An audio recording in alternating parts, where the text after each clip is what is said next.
If your body feels tighter, weaker, and older than it should, even though you know you need to move more, the problem may not be motivation. It may be that you're missing a few basic positions your body was designed to keep. And most men do not lose those positions in the gym. They lose them at the desk, in the car, on the couch, and through years of not hanging, not squatting, and not pushing correctly. In this video, I'll show you 3 daily exercises for men that help with joint health, posture, strength maintenance, shoulder health, and mobility. This is your 5-minute non-negotiable, not a full workout, not a complicated plan, just the minimum your body will thank you for every single day. By the end of this video, you'll know exactly which 3 movements to do, how long to do them, how to scale them safely, and why doing these 3 consistently beats doing 20 random exercises once in a while. And if you're a busy man trying to restart, trying to stay functional, or just trying not to feel stiff all the time, this is for you. Let's start with the first one. Exercise number 1, the dead hang. This is one of the simplest and most honest exercises you can do. You grab a bar and hang, that's it. But what makes it powerful is what it exposes. If hanging for even 10 to 20 seconds feels hard, your body is telling you something. Your grip may be weak. Your shoulders may not tolerate overhead positions well. Your upper back may be underused. And your body may be missing the kind of long, open posture that modern life slowly takes away. Now, I want to be careful here. Dead hangs are useful, but they are not magic, and they are not ideal for every shoulder. People with shoulder instability or hypermobility may need a more controlled version rather than a fully passive hang. Some experts recommend starting with short hangs and keeping some active shoulder control instead of completely collapsing into the joint. So here's the practical version. Start with an active hang if needed. Grab the bar. Let your body hang, but keep your shoulders slightly engaged. Think long spine, ribs down, no wild swinging, no shrugging into your ears. Start with 10 seconds. Then rest. Repeat 2 to 3 times.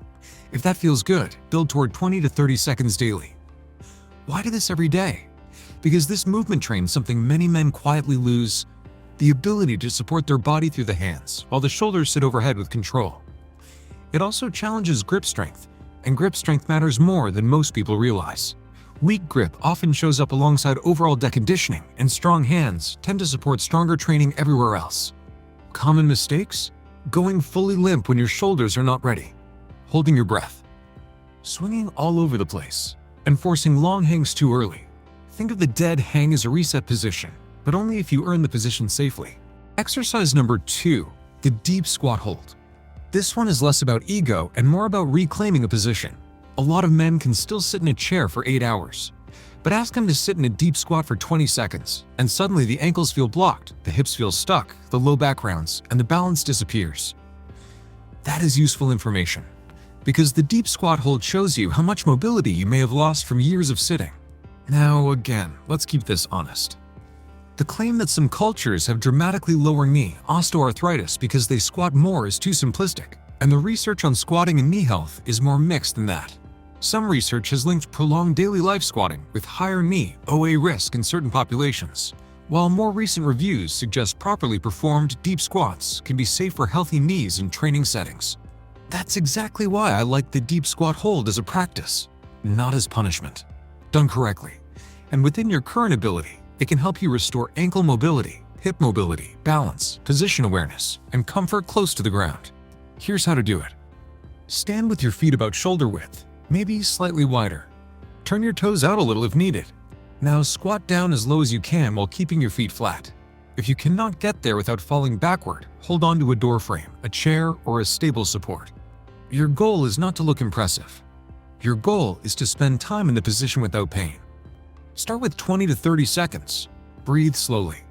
Let the ankles open. Let the hips settle. Keep the chest as proud as you can. Over time, work toward 45 to 60 seconds. Common mistakes? Forcing depth with pain.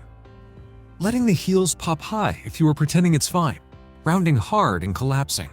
Or bouncing aggressively. This is a mobility drill, not a challenge video. And for busy men, this one matters because daily life steals lower body movement options fast. When your ankles get stiff and your hips stop moving well, your knees and lower back often end up dealing with the consequences. Exercise number 3, the push-up plus. This one may be the most overlooked of all. Most men know the push-up. Very few understand the plus. The plus is the final part at the top, where you actively push the floor away and allow the shoulder blades to wrap forward around the ribcage. That extra reach trains the serratus anterior, a muscle that helps the shoulder blade move and stabilize properly. Research supports the Push-Up Plus as a useful exercise for serratus anterior activation and shoulder-focused rehab work. And that matters because many men with cranky shoulders do not just need stronger chest muscles, they need better shoulder blade control.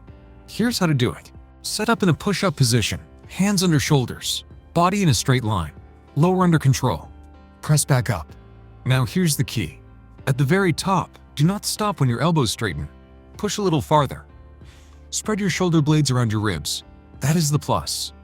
If a full floor push-up is too hard, elevate your hands on a bench, countertop, or wall. Start with 6 to 10 slow reps. At the top of each rep, hold that plus position for 1 second. Common mistakes? Turning it into a neck shrug, sagging through the low back, rushing the reps, or skipping the plus completely. This exercise teaches your upper body to move with control, not just force. And that is a huge difference. Because strength without control is where a lot of men start feeling beat up instead of built up. Your 5-minute non-negotiable routine. So here is the full daily sequence. Dead hang, 2 to 3 rounds of 10 to 30 seconds. Deep squat hold, 1 to 2 rounds of 20 to 60 seconds. Push-up plus, 1 to 2 sets of 6 to 10 reps. That's it. You can do it in the morning, before a workout, after work, at the park, at home. And this is the bigger point. You do not need a perfect plan to start moving better. You need a repeatable one. Because for most men, the real problem is not lack of information, it is inconsistency. Too many ideas, too many routines, too much pressure to do everything. So instead, do the minimum that keeps your body online. Hang a little, squat a little, push correctly. That gives you upper body support, lower body mobility, and shoulder control in one simple daily practice. And once that becomes normal, everything else gets easier. Your workouts feel better, your posture improves, you feel less stiff, and maybe most importantly, you rebuild trust with yourself. Because you are no longer saying, I need to get back in shape someday. You are doing something today. If you want a body that stays strong, capable, and useful for the long run, start with what you can repeat. These 3 moves are not flashy. They are foundational, and foundations are what keep men moving well for years. Subscribe. I'm releasing a full month of bodyweight training content to help get you in the best shape of your life. And before you leave, try all 3 exercises right now and tell me in the comments which one exposed you the most, the hang, the squat, or the push-up plus.